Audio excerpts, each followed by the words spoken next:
So the first thing you need to do is actually tell the e-sticker what you want to have on it, what case information is going to be relevant for you. And you find that in your case dashboard, and the case dashboard is located in add-on tools. And you can see we're in the new Acrobat view here.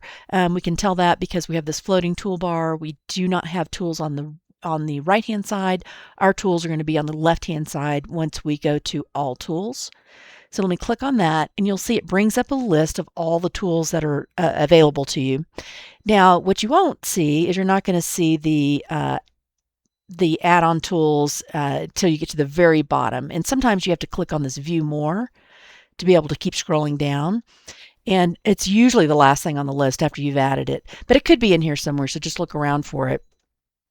Now, this is something we're going to have to access per case. You only enter your information, one time, and you go use your sticker for the whole case. But when you have to come back for work on another case, you'll want to access this. So I like to let people know how to get this in a place that's easier to find.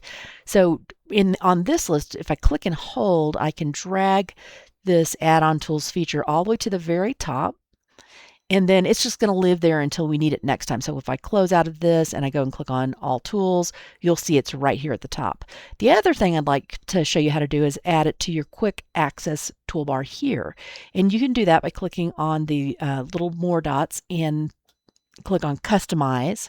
And then all we have to do is go down and find the add-on tools, which again is probably somewhere close to the bottom. Click on the add-on tools, and then click this plus button to add it to the toolbar. And we call this the Lego because it looks like a little Lego block.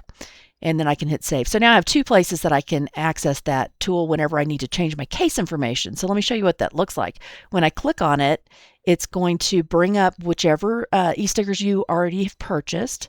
And I have a style one loaded here, for example. And then this is your case dashboard.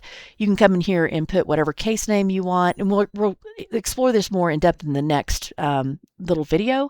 But this is kind of where you set all the properties. You do it the one time for the case that you're working on. You close out of it. And then from that point forward, your exhibit sticker is set up to go for the case that you're working on. If you ever need to come back and work on a different case, you just click on that little Lego block again, pull up your exhibit sticker dashboard, the case dashboard, and then go ahead and enter the information that you need.